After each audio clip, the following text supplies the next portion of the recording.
Assalamualaikum warahmatullahi wabarakatuh. Halo semua, balik lagi di channel YouTube Kartikeyan Satya. Jadi ya, di video kali ini aku mau ngebahas lagi atau kita latihan soal beserta pembahasan untuk keperawatan medikal bedah. Karena ya kemarin aku udah ngebahas tentang SKB kesehatan umum gitu. Jadi kayak aku selang-seling gitu ya. Kadang kesehatan umum, kadang SKB perawat. Tapi ya sebelum lanjut, bagi kalian yang belum subscribe, subscribe dulu. Kenapa? Kalau kalian subscribe, aku tuh tambah semangat untuk buat video-video yang kayak gini yang insya Allah bisa bermanfaat. Oke, sebelum kita lanjut, aku mau merekomendasikan ke teman-teman untuk ikutan bimbel SKB perawat Pak Hendy Kanduru. Dan ini tuh udah masuk ke gelombang 6 teman-teman. Nah, fasilitas yang kalian dapat itu kalian dapat bimbingan harian sebanyak 2 jam per harinya. Kemudian kadang ada pembahasan soal dan beberapa jadwal lainnya dari hari Senin sampai Kamis. Dan tryout itu diadakan di hari Jumat gitu. Jadi selama periode 1 bulan kalian dapat tryout sebanyak 4 kali.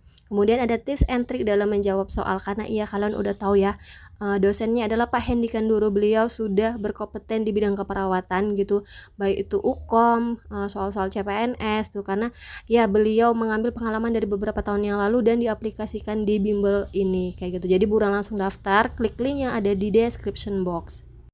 Dan iya, kalian juga bisa memaksimalkannya dengan membeli Kapita Selecta materi SKB perawat. Ini tuh isinya 1000 soal dan pembahasan beserta materi.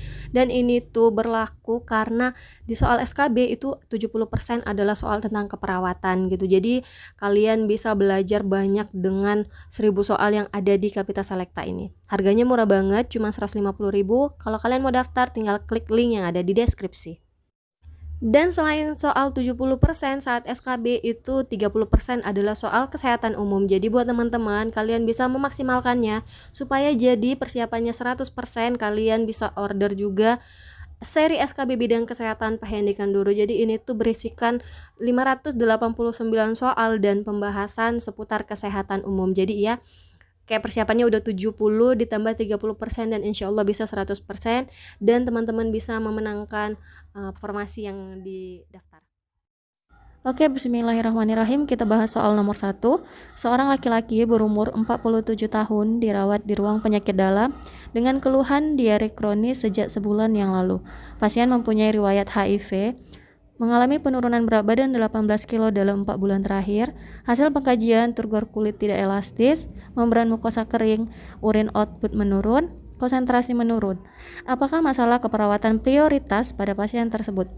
Oke, ini kita bahas ya teman-teman, karena pasien mengalami riwayat HIV. Nah, biasanya kalau untuk pasien HIV itu sudah pasti diare menjadi salah satu infeksi yang opportunistik gitu. Jadi yang kita tahu diare itu pasti mengeluarkan banyak cairan gitu dan elektrolit.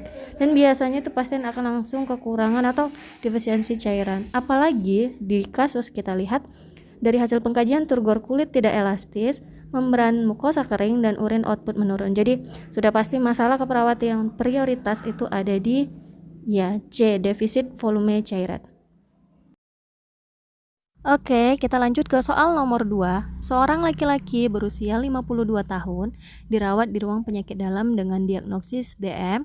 Hasil pengkajian mudah lelah, aktivitas dibantu orang lain, sering merasa haus, berat badan turun, kulit kering, tensi 120/80, frekuensi nadi 80 kali per menit, frekuensi nafas 20 kali per menit, dan hasil laboratorium gula darah sewaktu 578 mm per desiliter. Apakah masalah keperawatan utama pada kasus tersebut? Oke, kita akan bahas.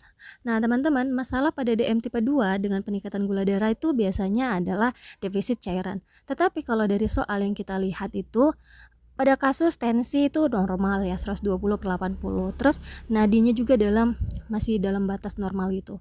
Jadi sehingga pilihan yang paling tepat itu ada pada ya ketidakstabilan kadar glukosa darah. Kenapa? Karena pilihan jawaban A, B, dan D itu kurang didukung sama data objektifnya gitu dan bukan prioritas gitu. Makanya jawaban atau masalah keperawatan utama yang paling utama pada kasus tersebut ada di E, ya ketidakstabilan kadar glukosa darah. Kita lanjut soal nomor 3. Seorang perempuan berusia 21 tahun dirawat di ruang bedah dengan pasca operasi appendiktomi hari kedua. Pasien mengeluh nyeri pada luka bekas operasi. Skala nyeri 6, wajah menyeringai. Pasien susah tidur dan mengeluh mual serta nafsu makan berkurang. tekanan darah 130/80, frekuensi nadi 98 kali per menit, frekuensi nafas 24 kali per menit, suhu 37,5 derajat Celcius. Tampak lemah dan gelisah. Apakah masalah keperawatan pada kasus tersebut? A. Nyeri akut, B. Resiko infeksi, C. Defisit nutrisi, D. Intoleransi aktivitas, E. Gangguan pola tidur. Nah, yang kita tahu teman-teman, tindakan appendektomi itu biasanya menyebabkan terputusnya kontinuitas jaringan kulit yang mensyaraf begitu. Jadi udah pasti akan adanya rasa nyeri. Nah, rasa nyeri ini biasanya mengakibatkan gangguan lain, misal kayak susah tidur, kemudian takut bergerak, mual dan muntah gitu. Jadi dari data yang kita lihat, dia gangguan tidur, kemudian mual dan muntah, sebenarnya itu adalah sebab dari nyerinya gitu. Nah, pembahasannya kita bisa lihat terdapat data mayor ya yang mendukung diagnosa nyeri akutnya itu, karena keluhan nyerinya ada di data itu skala 6, terus kayak wajahnya yang menyeringai dan gelisah. Jadi sudah pasti masalah keperawatan pada kasus tersebut itu iya, A. Nyeri akut. Kita lanjut ke soal nomor 4. Seorang laki-laki berusia 47 tahun dirawat hari ketiga dengan diagnosis gagal jantung kongestif. Pasien mengeluh sesak bertambah saat berjalan ke kamar mandi. Hasil pemeriksaan fisik, frekuensi nadi 90 kali per menit, tensi 150/90, frekuensi nafas 28 kali per menit, urin 40 cc per jam, dan hasil EKG sinus. Ini maksudnya sinus ya, aku salah ketik. Sinus rhythm. Apakah masalah keperawatan utama pada pasien tersebut? A. Intoleransi aktivitas, B. Pola napas tidak efektif, C. Gangguan eliminasi urin, D. Kelebihan volume cairan, E. Gangguan perfusi jaringan. Oke, kita bahas dulu gagal jantung apa sih? Nah, gagal jantung itu adalah kegagalan jantung dalam memompa darah secara normal ke seluruh tubuh.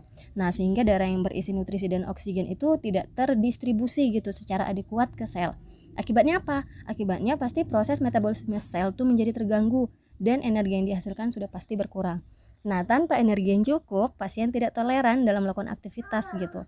Jadi ya strateginya kita udah bisa lihat dari kata kunci yang ada di kasus, adanya keluhan sesak napas pada pasien dan bertambah sesak saat berjalan kamar mandi. Jadi udah jelas banget, sehingga masalah keperawatan yang tepat adalah intoleransi aktivitas.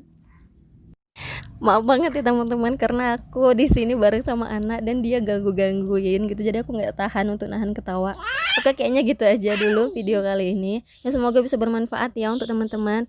Nah, kalau misalnya kalian suka sama channel aku, jangan lupa